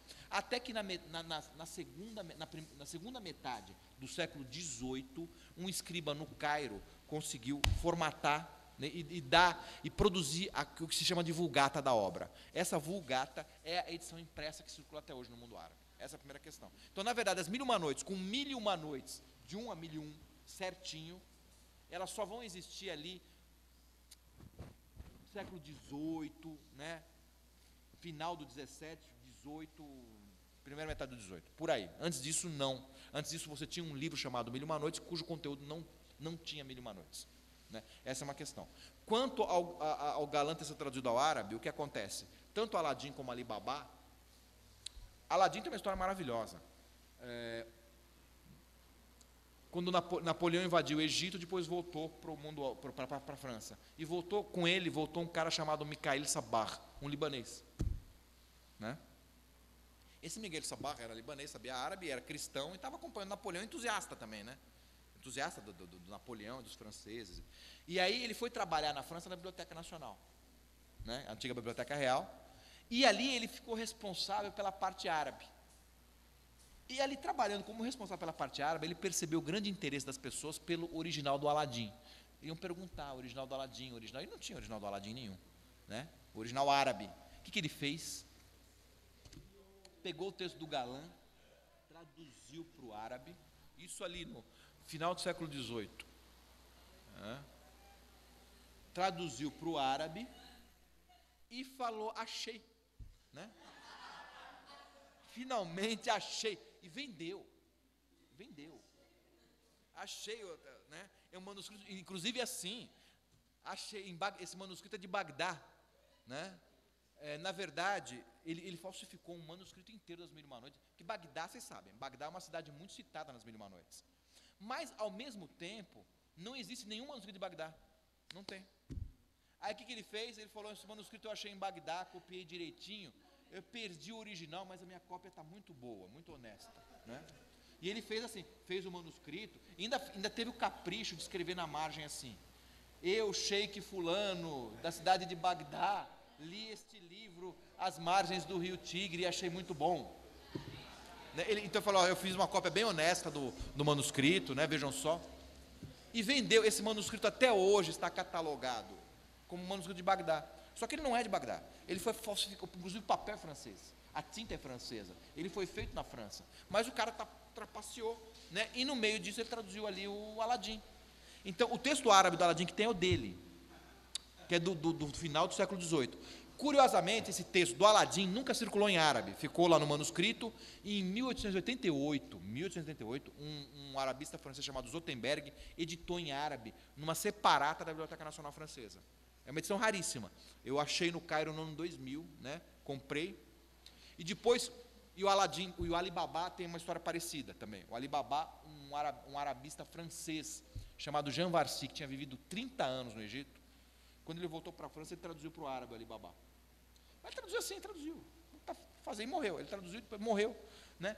E os filhos dele, mexendo nas coisas dele, chamaram um especialista, tem coisa árabe no meio. Aí o cara olhou e falou, esse é o texto do Ali Babá. Né? Achou original. E aí ficou aquela história toda, publicaram, só que na verdade a tradução é do Varsi, é uma tradução que ele fez, não para enganar ninguém, não para roubar ninguém, mas fez lá para se divertir. Quantas coisas nós estamos fazendo para nos divertir, sem querer, né? Fez lá e ficou, e morreu, e os filhos dele não sabiam árabe, né? Aquilo foi editado, e também é um texto que não circulou em árabe, é do século XIX, do começo do XIX, nunca circulou em árabe. Eu convenci um editor, olha a minha relação com isso, eu convenci um editor árabe, eu publiquei, falei, olha, esses textos, quer dizer, circularam em revistas acadêmicas, né, na França e na Inglaterra, MacDonald e o Zotenberg, mas em mundo árabe eles não são conhecidos. Nenhuma edição árabe das 1001 Noites tem Ali Babá e Aladim. Não tem. Eu disse para ele, como já passou muito tempo, você tem 200 anos, e como esses textos, por exemplo, quem traduziu, esse Michel Sabah, que traduziu, que falsificou o Aladim, traduzindo do francês para o árabe, dizendo que achou original, esse cara, ele tinha uma linguagem, é um cara do século XVIII. Quer dizer, eu acho que o texto dele já tem um cunho histórico, seria interessante editar. E a mesma coisa com o Jean Varsi, que tinha vivido 30 anos no Egito, né, e assim, conhecia muito bem o árabe. E eu falei, tem mais uma coisa, se você compara o texto francês do Galland com a tradução, tanto a do como é que fala, do Sabah, como a tradução do Jean Varsi, você percebe que não são iguais. Por exemplo, o Jean Varsi, ele traduziu Ali Baba para o árabe, só que tem poesia lá. No texto do Galland não tem poesia. O Jean Varsi pôs, por que ele pôs poesia? É uma questão, por que ele fez isso? Talvez, veja, talvez, as possibilidades são muitas. O cara viveu 30 anos em Damietta, no Cairo, no Egito. Ele pode ter ouvido versões orais do Ali Baba. Porque quando eu digo que não tem texto árabe, eu não estou dizendo que a história não é árabe, estou dizendo que não tem texto árabe. É diferente, podia circular oralmente, podia, né?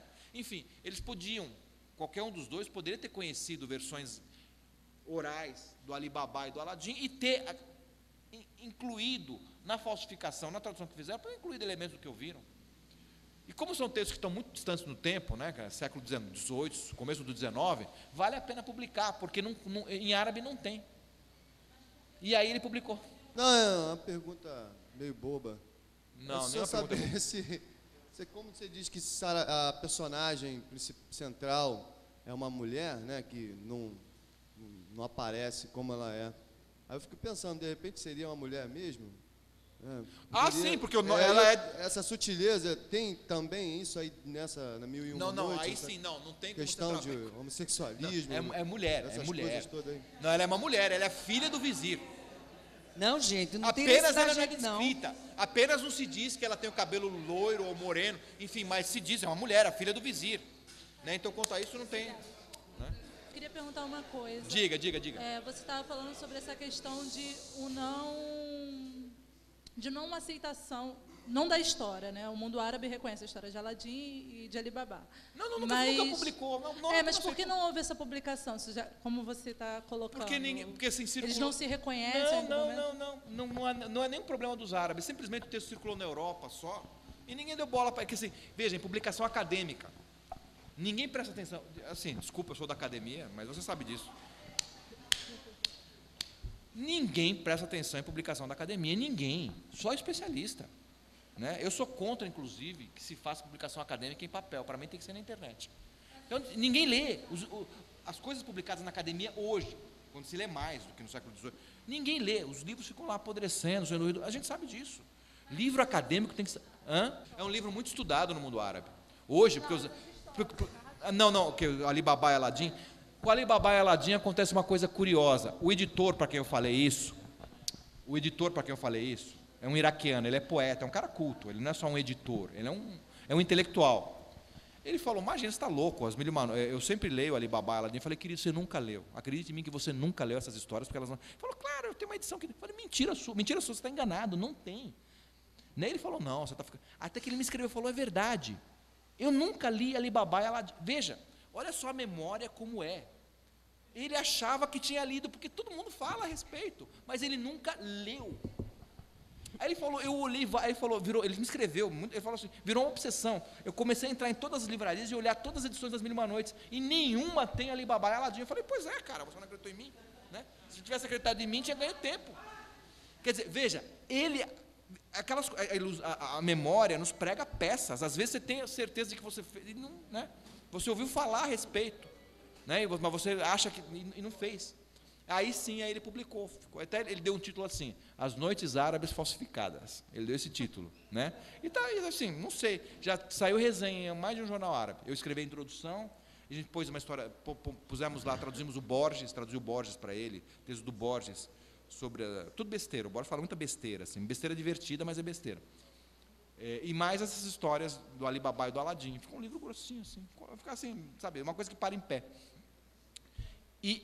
Para em pé. E que, de fato, né, muita gente que acha que leu As 1001 Noites, porque é um livro grande, né, acha que leram a história do Ali Baba e do Aladim, mas não leram, porque elas não estão em nenhumíssima edição. É curioso isso, como a memória, de fato, prega a peça. Né? Não, o Khalid, eu encontrei com ele no começo do ano agora, né, até não teve a Feira do Livro no Cairo. Ele ia lançar na Feira do... Não, fiel no sentido que você está dizendo, não é porque tem imaginação em cima. Mas o livro ia ser lançado esse ano na Feira do Livro do Cairo e foi cancelada a feira por causa da Revolução. Né? Oi. Não foi uma iniciativa minha, a tradução do livro, foi um amigo, o Joaci Furtado, é um amigo mineiro, que vive lá em São Paulo, é um colega da USP, ele fazia doutorado em História, eu fazia em Letras, e ele vivia me cobrando, ele sabia que eu, né, ele falava, puxa vida, no Brasil não tem nada sobre cultura árabe, não tem literatura árabe traduzida, você deveria traduzir alguma coisa, As Mil e Uma Noites. E eu falar para ele, olha, é um livro muito grande, não dá, eu não tenho condição de fazer isso, né, quer dizer, vai me tomar muito tempo, e eu, né, devo morrer antes, assim, e ninguém vai querer, quem vai querer publicar isso? Isso é uma conversa de 1992, né? Aí passou-se o tempo, eu sei que no ano 2000 eu fui para o Cairo fazer pesquisa, eu lembro que quando eu voltei, o Joaci me falou, olha, o Joaci fez doutorado, mas ele largou a academia, em vez de dar aula, ele foi trabalhar como editor, e aí ele foi parar na Editora Globo. Ele me ligou e falou, olha, ontem nós tivemos reunião de pauta na editora, e eu propus a tradução das Mil e Uma Noites, foi aceito, então você deve... Eu falei, mas peraí, você... Né? Falar, não, você faz do jeito que você quiser, o importante é que você faça, as condições são suas, o tempo é seu. Eu falei, olha, não aceito que fiquem me apertando com o tempo, porque eu tenho muita coisa para fazer, e não aceito prazo, né? E quero fazer uma tradução bem feita, né? Enfim, ele falou, olha, o importante é que faça, porque eles aceitaram entusiasticamente. Eu achei surpreendente, porque... E aí foi lançado, aí teve o 11 de setembro, né? Quer dizer, quem falava em mundo árabe antes do 11 de setembro? Muito pouco. Aí você teve 11 de setembro lá nos Estados Unidos, né? Quer dizer, aí o mundo árabe virou, mundo árabe, virou aquela coisa, né? Todo mundo queria falar de mundo árabe, queria saber de mundo árabe, e, quer dizer, nós lá na USP sofremos uma pressão terrível, não sei se aqui no Rio também teve, eu lembro que as aulas do dia para a noite apinharam de gente, né? Gente fora olhando, eu lembro que pessoas olhando, assustadas, assim, né? O que esse cara está fazendo, né? Enfim, né? A aula de eu lembro que no segundo semestre de 2001 eu estava dando cultura árabe, tinha uns 20 alunos na sala, aí no dia 12 de setembro não tinha lugar para as pessoas entrarem, né? Assim, mas não estamos aqui nos assistir a aula, enfim. Né? Quer dizer, o assunto veio para a boca de cena, veio para... Aí, depois disso, teve também, vamos dizer assim, o Brasil, do ponto de vista econômico, mudou. A inserção internacional do Brasil mudou. Né? Assim, sem querer, né? Eu, na verdade, não sou petista, já fui, não sou mais, não tenho nada a ver com partido nenhum, mas é inegável que, do ponto de vista da inserção internacional do Brasil, o Lula, em especial o PT, fizeram muito, né? Quer dizer... Você pode dividir o Brasil do ponto de vista da história internacional, não só, mas antes e depois do Lula, né? Quer dizer, é lógico que foram contingências de mercado também, mas enfim, ele estreitou as relações. Quer dizer, o que ele fez? Ele procurou estreitar as relações comerciais do Brasil com várias outras partes do mundo, dizendo, o mundo não é só Estados Unidos e Europa, né? Existe um Extremo Oriente, existe a África, existe o Oriente Médio, enfim. No bojo disso veio também uma coisa cultural, quer dizer, teve, por exemplo, em Brasília, teve a coisa da América do Sul, países árabes, enfim, o Lula tentou criar esses blocos, e criou aquela coisa assim, o Brasil como um protagonista, né? A expressão que está sendo usada é essa, protagonismo internacional, o Brasil como um país que atua internacionalmente, não como um país em si mesmado, insignificante, mas um país que tem uma atuação internacional, etc, etc. Isso também... As pessoas sabem disso, cada brasileiro sabe disso, né? Por mais alienado, a gente sabe, o Brasil hoje não é mais o país que era na década de 90. Nosso país mudou muito. As pessoas, assim, as minhas idas para o mundo árabe me mostram isso. Quando eu comecei a ir, quer dizer, eu fui estudar na década de 80, mas na década de 90, as pessoas falam, Brasil, né? Eu lembro que uma vez, um estudante indonésio, no Egito, me perguntou uma coisa, que eu falei, por que eu não esmurrei esse sujeito? Porque ele falou, eu falei, não, a literatura brasileira, ele falou, mas no Brasil tem literatura? Né? E eu falei, tem. E depois eu fiquei pensando, isso foi uma provocação. Eu devia ter dado um murro na cara dele, falar, nossa literatura ela é muito violenta, né? E dar na cara do sujeito, assim, que é uma ofensa. Não existe nenhum povo na face da terra que não tem literatura, quer dizer, o sujeito me ofendeu. Mas é um pouco o caso com o meu país, né? Dizendo, o que é o Brasil? Né? Também que é a Indonésia, né? Mas enfim. Não vamos devolver com, né? A coisa foi mudando. E hoje, por exemplo, quando eu digo Brasil, as pessoas, né? Na Feira do Livro do Cairo, por exemplo, que existe há muito tempo, toda vez que eu vou agora, brasileiro, os escritores já vêm com livro, assim, você não quer traduzir para português? Né? Quer dizer, já sabem que a língua, olha, meu livro, se você achar que pode traduzir para português, pode, tá? Quer dizer, eles já sabem que a língua do Brasil é português, que vale a pena ser traduzido para a nossa língua. Isso não acontecia na década de 90, eles nem sabiam que a nossa língua era português. Quem tinha boa informação achava que era espanhol. Né? Mudou. Quer dizer, qualitativamente a posição do Brasil, você pode ser contra, a favor, a posição do Brasil mudou e subiu. Né? Não é mais a mesma coisa. Ser brasileiro fora do Brasil mudou também. As pessoas te olham de outra maneira. Né? Eu lembro, na Espanha, é o país mais rico do mundo, né? Só que é a mesma pessoa que há 10 anos, quando um brasileiro tentava entrar lá, impedia, dizendo vagabundo, vai roubar nosso emprego, né? Quer dizer, muda. No Brasil a gente tem várias inscrições árabes para todos os lados. Inscrições? Inscrições não. Marcas, símbolos árabes para todos os lados. Por exemplo, a roupa baiana já se sabe assim que o padre vestido de branco é uma herança assim árabe de alguma coisa árabe que veio parar no Influência Brasil. Árabe na cultura a própria brasileira. bancada de corais na altura de Pernambuco ali chamada de Recife é alguma coisa como Al Recife. A palavra Recife é árabe. A cidade de Lisboa é Al-Usbon, parece que vem da dominação árabe lá. E aqui tem palavras assim que às vezes eu me pergunto, como safado, por exemplo, se não tem uma tradução árabe para isso. Eu gostaria que o senhor falasse um pouco dessa linguística que está por aqui. Sim, porque o que acontece? Os árabes, você sabe, os árabes originariamente eram um povo que veio na Península Arábica. Vocês se localizam no mapa quando eu digo, tem ali a África, Península Arábica, né? Os árabes viviam ali. Quando surge a religião muçulmana, Maomé, quer dizer, esse povo se converte ao islamismo e começa uma campanha de expansão do Islã, que o Islã se torna, o império do Islã se torna o maior do mundo. Ele vai da China, dos confins, assim, da fronteira ocidental da China até a Península Ibérica, que era chamada de Al-Andalus, né? Tudo aquilo virou mundo árabe, né? Mundo muçulmano. E, quer dizer, a cultura árabe entrou profundamente na cultura ibérica, tanto a portuguesa como a espanhola.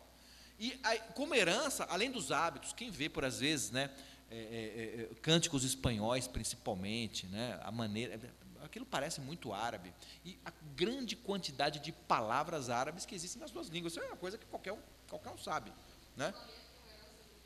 Você não consegue nem desejar se não for em árabe. Em português você diz oxalá ou tomara, não é? São duas expressões de origem árabe, ou é inshallah ou é atamallah. Inshallah que deu oxalá e atamallah que deu tomara, né? Por exemplo, mas assim, são muitas, tem dicionários até sobre isso. Dicionário de palavras árabes, diga. Espera aí um momento, por favor, porque há muito tempo que ela pediu ela e a estava gente muito, já está se encaminhando para o final. Ela estava mais tempo com a mão erguida. A respeito da autoria, né? Que essa autoria veio se perdendo, e como ele tem esse discurso muito feminista, ou feminino, não sei, há alguma hipótese, alguma possibilidade da autoria ser de uma mulher? Olha, isso nunca foi levantado, eu não sei. Mas, assim, francamente dizendo, não importa. Não importa, isso é irresgatável. Você não sabe se foi uma mulher, se foi um homem. A gente sabe que havia mulheres escritoras e narradoras, mas não dá para saber. O que importa é que é um discurso que constitui o gênero feminino enquanto narrador, enquanto elemento dominante da narrativa. Eu acho que isso importa. É melhor que chato se você descobre que era um homem. Então é melhor não pensar no assunto. Licença, gente. A última pergunta, porque a gente já está terminando e ele vai ter que encerrar. Essa moça está um tempão com a mão erguida, coitada. Ela. Tá.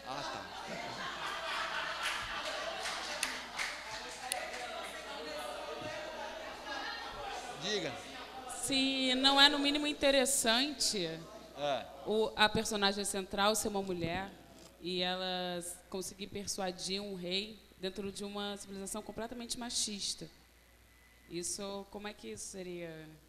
E só mais uma coisa, em um pedido para Numa, para a gente ter uma aula dentro dessas novas quebradas, que a gente tem aula sobre a Grécia, sobre várias outras coisas, mas tem uma aula sobre o Oriente Médio também, que não entrou no cronograma. Não, essa é sobre 1001 Noites, especificamente. Médio. Viu? Eu acho que o termo machista, ele supõe feminista. Então, eu acho que o termo é anacrônico. Eu diria uma sociedade patriarcal. Mas aí, patriarcal, todas eram. Talvez a árabe até menos patriarcal que as outras, em certo sentido, né? No que se refere ao sexismo, por exemplo, né? Até por uma prescrição religiosa. Por exemplo, a Igreja Católica, o que pensa a Igreja Católica do sexo? Que é para reprodução, não é? O Islã não pensa que o sexo é para reprodução, ele pensa que é para prazer. Pode até ter tendências sufis e místicas que falam disso, mas é porque eles consideram o sexo uma coisa boa. É legal isso, né?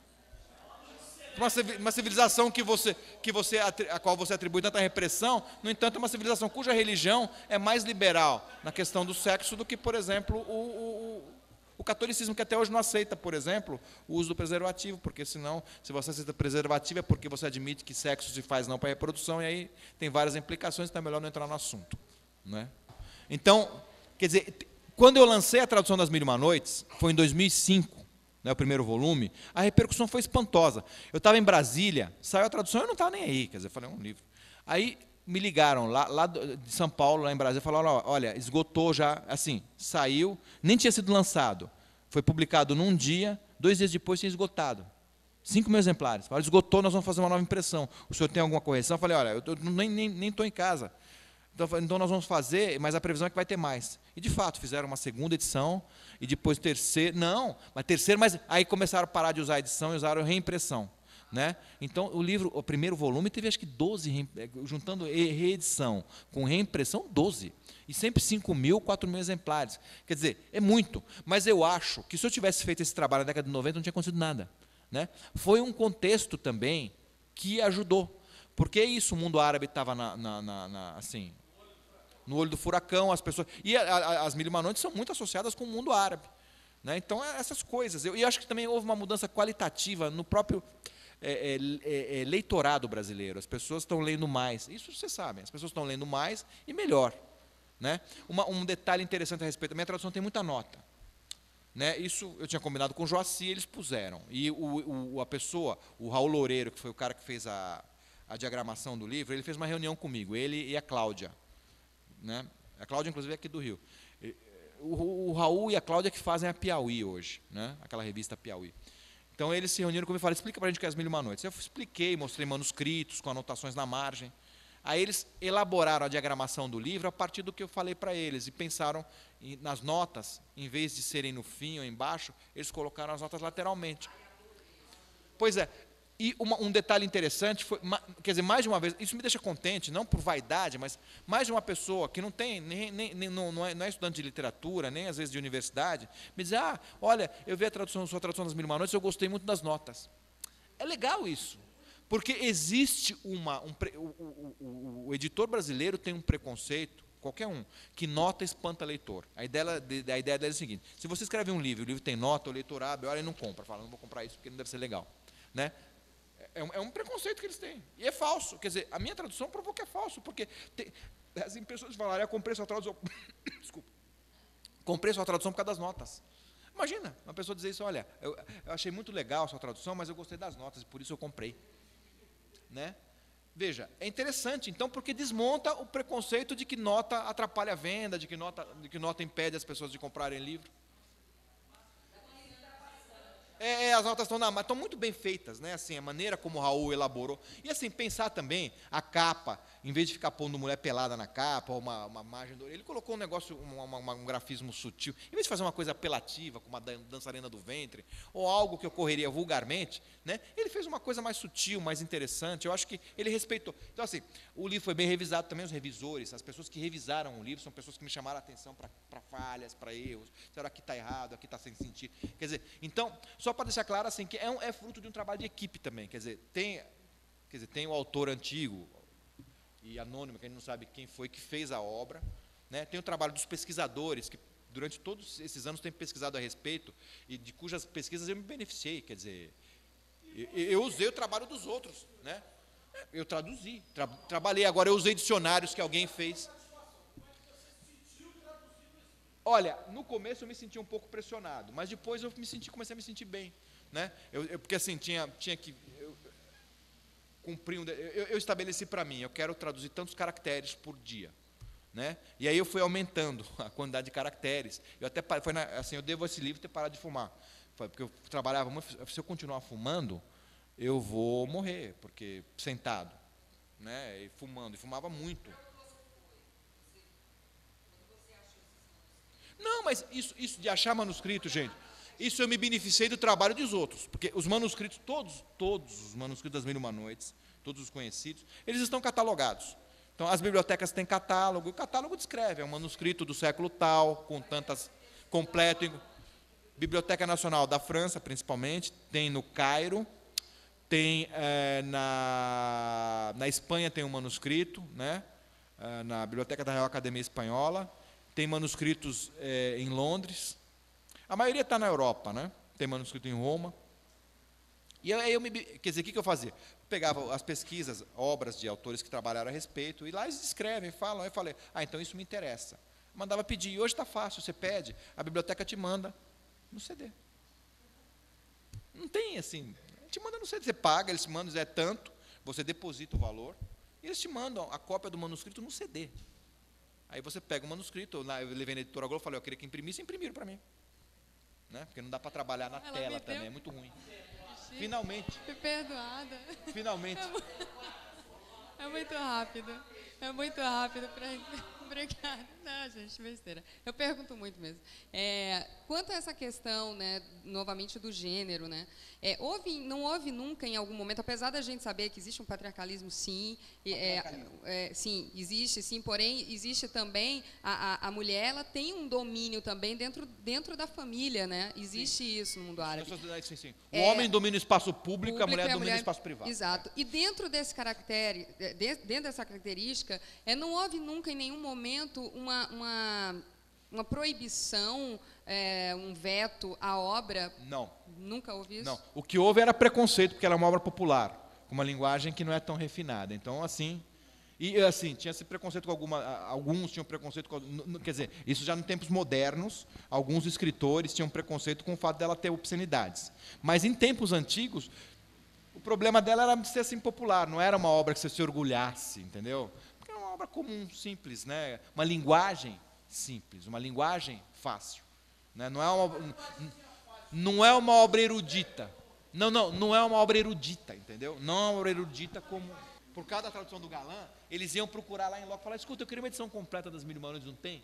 Quer dizer, os próprios europeus fizeram com que os árabes apressassem. Olha só o processo de troca, né?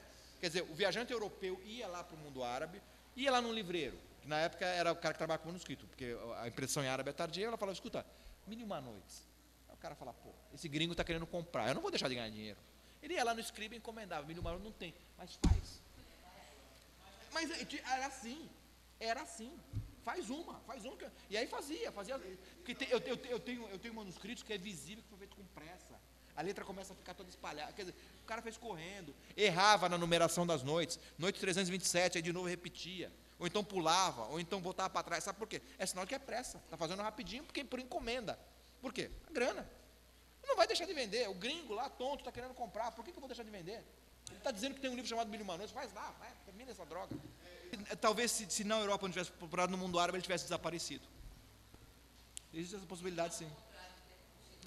Ou talvez aumentado, ou talvez, não se sabe. Porque na verdade também chega um momento em que para, né? Hoje, por exemplo, essa contação de histórias no mundo árabe diminuiu, porque o rádio substituiu, depois a televisão, o DVD. Você não sabe como é disseminado hoje no mundo árabe a internet, o DVD, enfim, né?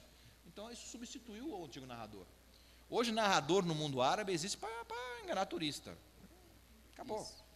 Narrador do café, isso acabou, diminuiu muito. Quer dizer, não é que acabou, diminuiu muito, ainda tem no interior. Né? Estava conversando no Cairo com um colega que trabalha com um tipo de história. O que ele fez? É uma narrativa chamada Banu Hilal, que é a história de uma tribo que invadiu o norte da África. Né? Então, ela é contada no interior do Egito. Esse professor faz o quê? Ele ouve cada narrador e registra a maneira como o cara está narrando, e o trabalho dele é perceber as diferenças entre cada narrativa. Ele está me contando a respeito, enfim. Então, ainda tem, né? Mas diminuiu muito. Até o 19, era uma prática tradicional no mundo árabe, o narrador de rua. Eu quero contar a história. Então, Mamed, como você encerraria esse lindo encontro maravilhoso, que está todo mundo aqui como rei, você nos seduziu totalmente, você escapou de morrer, viu? Você não morre mais. Espero depois que de não. hoje. Olha, eu agradeço muito assim, a atenção de vocês, as perguntas. É muito legal. Assim, eu fico contente quando a gente fala para pessoas que você percebe que estão, né, interagindo com você, cada um de uma maneira, né? Quer dizer, é como você falou, não é só a leitura, né? Quer dizer, aqui essa conversa, cada um certamente teve uma impressão a respeito dela. Mas é legal você poder falar a respeito de algo que você está estudando para pessoas que estão interessadas no assunto por motivos vários. Eu sei que tem muitas moças que se interessam pela questão feminista, né? E isso de ser uma narradora encanta. E as mulheres gostam dessa coisa, né? Quer dizer, a Scheherazade criou... A Scheherazade é que criou esse estereótipo da mulher dominadora da narrativa. Vocês sabem disso, né? E a mulher tem essa peculiaridade de ter, quer dizer, de ter a pretensão, de ter o desejo de dominar certos elementos, né? É que nem dizer a música da Clara Nunes, né? Como é que fala? O mar serenou quando ela pisou na areia. Jamais se diria o mar serenou quando ele pisou na areia. Não dá. Não dava poesia. Agora, o mar serenar quando você vê o pé dela tocando a areia. Agora, o mar serenou quando ele pisou. Nossa! Desagradável, né? E você percebe que serenou de raiva, né? Eu que agradeço. Agradeço a todos. Nós que agradecemos. Foi maravilhoso. Obrigado.